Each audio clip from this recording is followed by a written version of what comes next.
한 모금 먹고 하겠습니다. 네. 우리 보살님 말씀대로.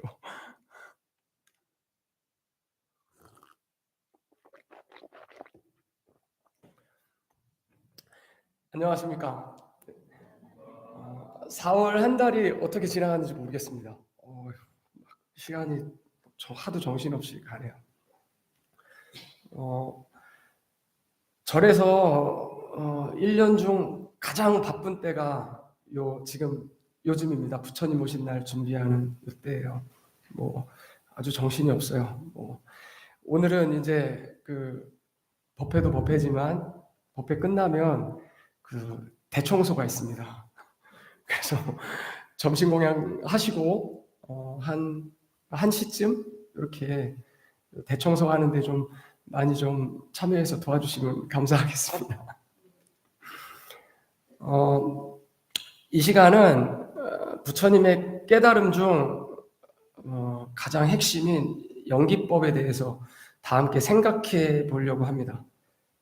불교대학 강의를 들으시거나 이미 들으셨거나 혹은 불교 공부를 좀 하시는 분들은 또 그 얘기야? 다 아는 거 아니야? 막 이러시는 분들도 있을 거예요.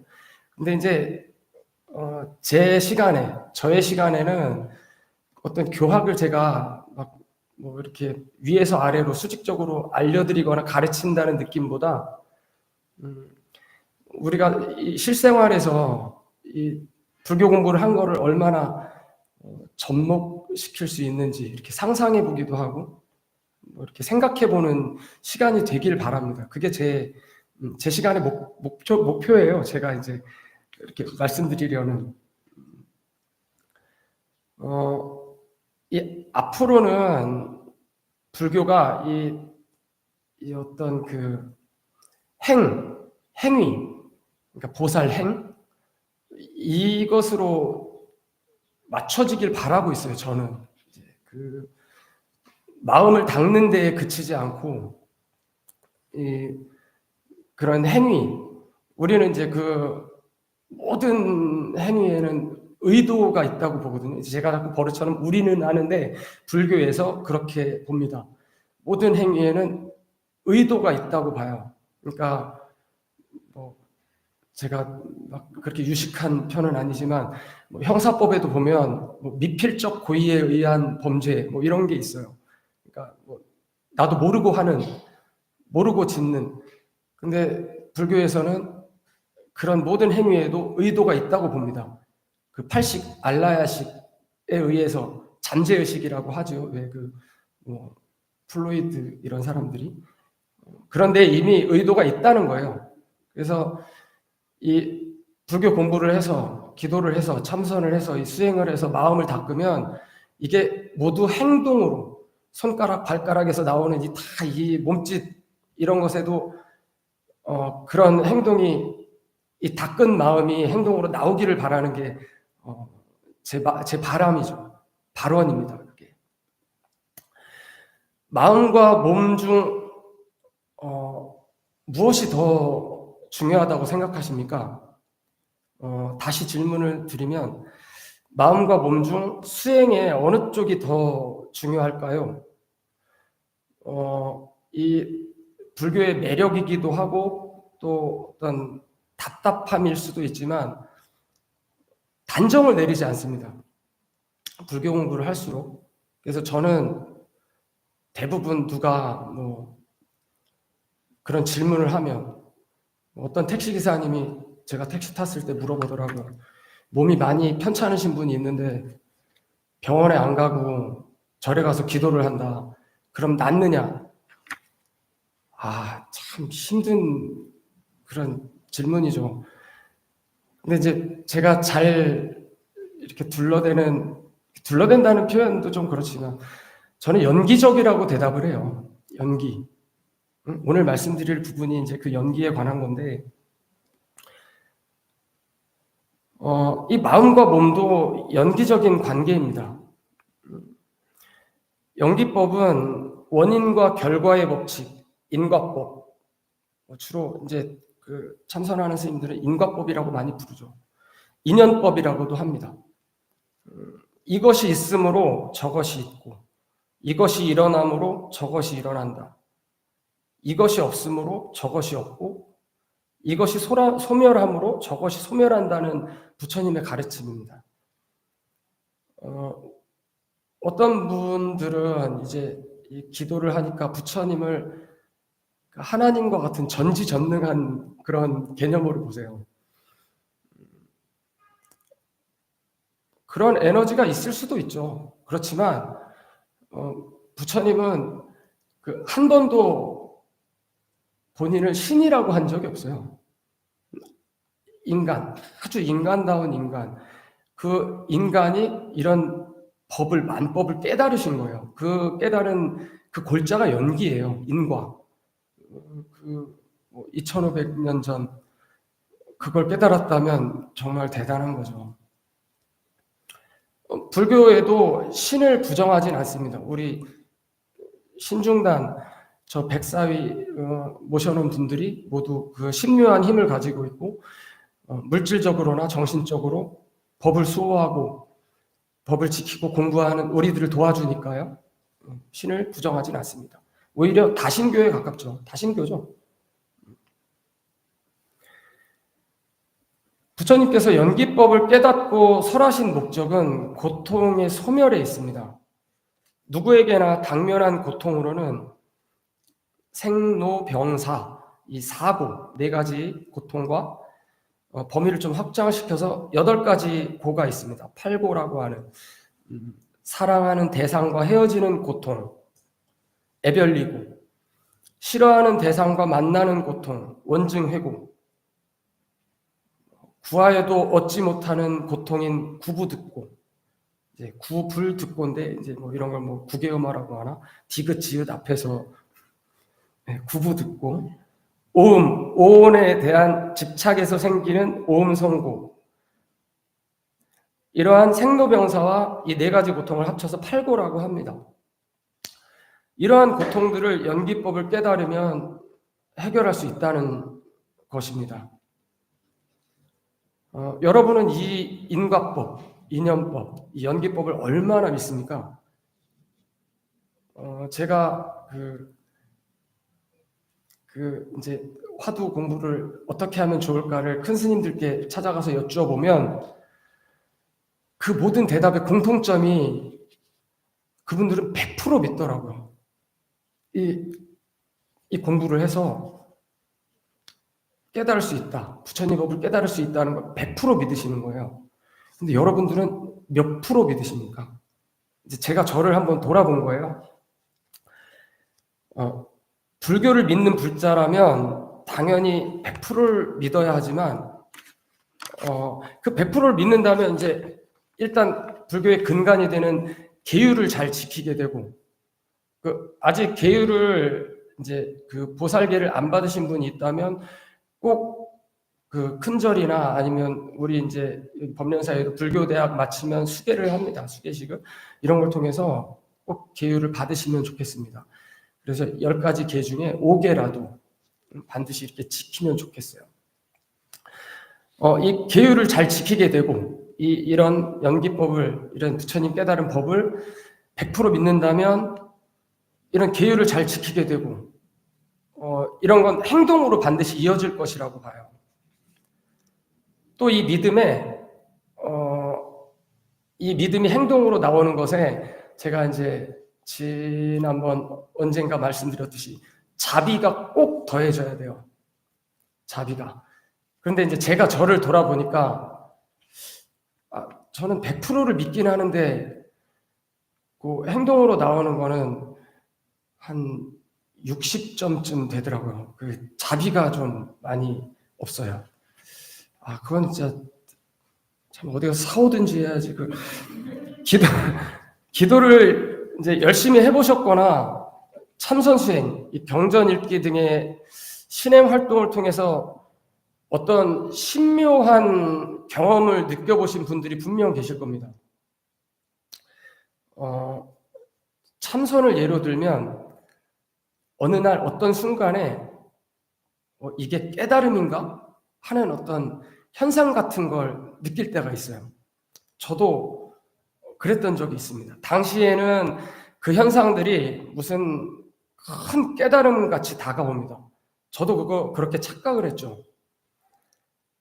근데 이게 뭐가 다르냐면 얼마 안 가요.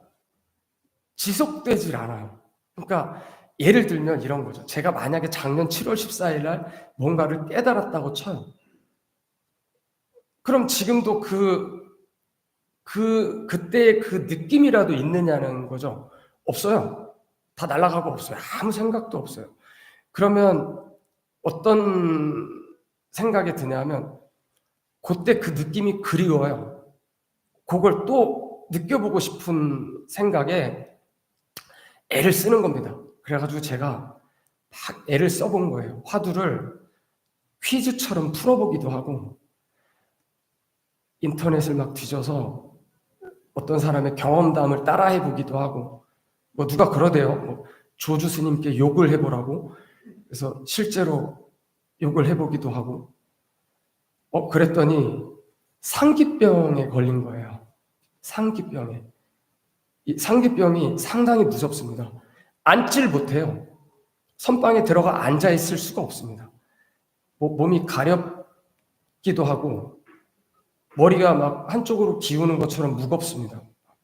앉아 있질 못해요. 그리고 몸은 피부색이 원래 색인데 얼굴이 꼭 썩은 딸기색처럼 막 빨갛게 그렇게 검붉은 색이 늘 있는 거예요. 그리고 머리가 상당히 아프죠. 이게 가라앉히는 데만 한 1년 반 이렇게 걸렸던 것 같아요. 되게 조심해야 될 부분입니다. 제가 이제 그런 걸 왜 말씀드리냐면, 그러니까 욕심이 들어간 거죠. 공부에 욕심이 들어간 거예요. 공부는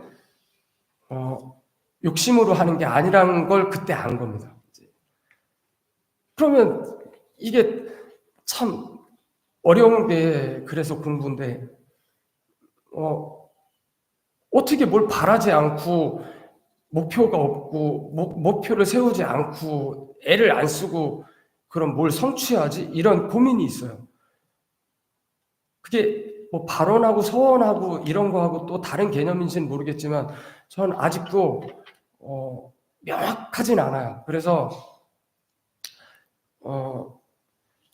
최대한 그러니까 막 욕심으로 뭐 안 먹거나 잠을 안 자거나 이제 그런 걸 아마 뭐 양극단의 수행, 그 고통에 빠지지 말라는 그래서 중도 수행을 부처님께서 말씀하신 거라고 생각을 해요. 그래서 어떻게 해라는 그래서 팔정도로 밝혀내신 게 아닌가, 가르쳐 주신 게 아닌가.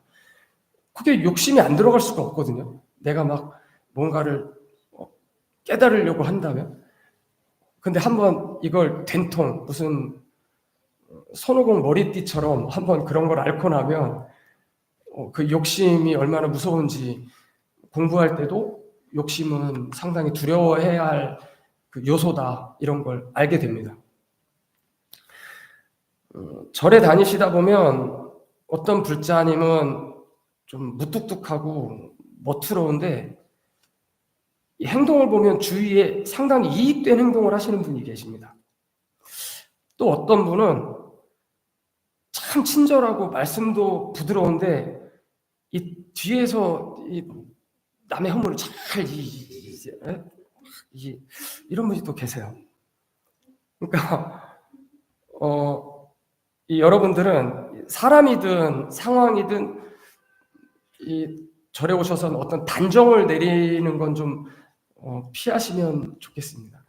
잘 그 실체를 보시려고 잘 명확한 실체를 보시려고 해야지 딱 내 판단에 너무 그냥 앞선 판단을 하시는 건 좀 위험하다고 봅니다.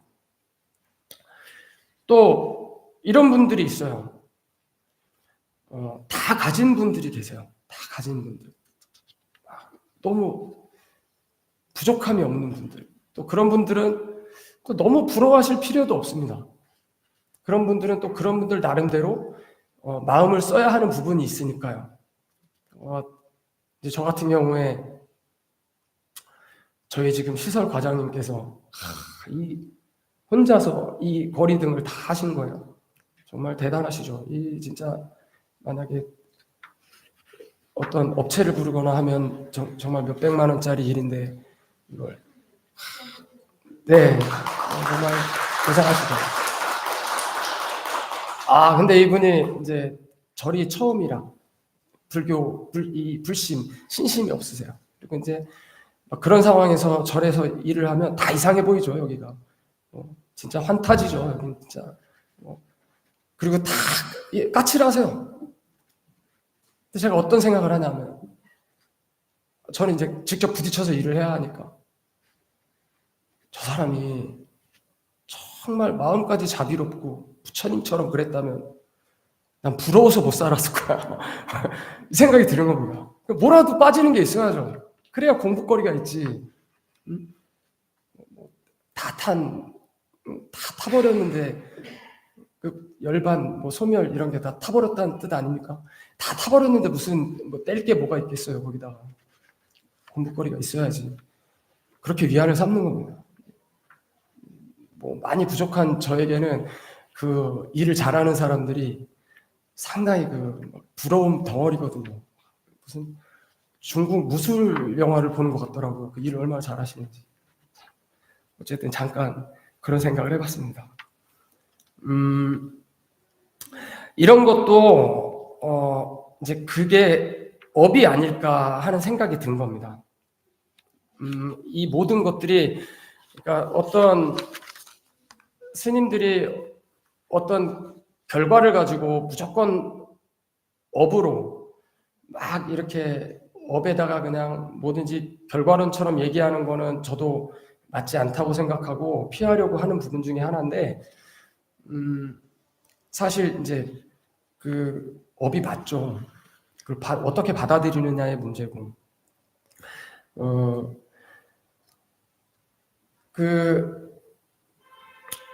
제가 지금까지 이제 공부 얘기는 여기까지 하려고요. 이제 어떤 종례 시간이 그 담임 선생님이 종례를 길게 하는데 끝나고 청소 당번까지 내가 맡았던 날은 되게 짜증이 많이 나더라고요. 그래서 오늘 제가 이제 연기법에 대해서는 다 말씀을 다 드렸고 곧 끝내려고요. 제가 지금까지 대웅전 사시예부를 모셔왔습니다. 근데 이제 5월부터는 아주 좋은 스님이 한 분 새로 오셔서 대웅전 사시예부를 맡아주세요. 저는 이제 지장보살님 모시러 내려가고,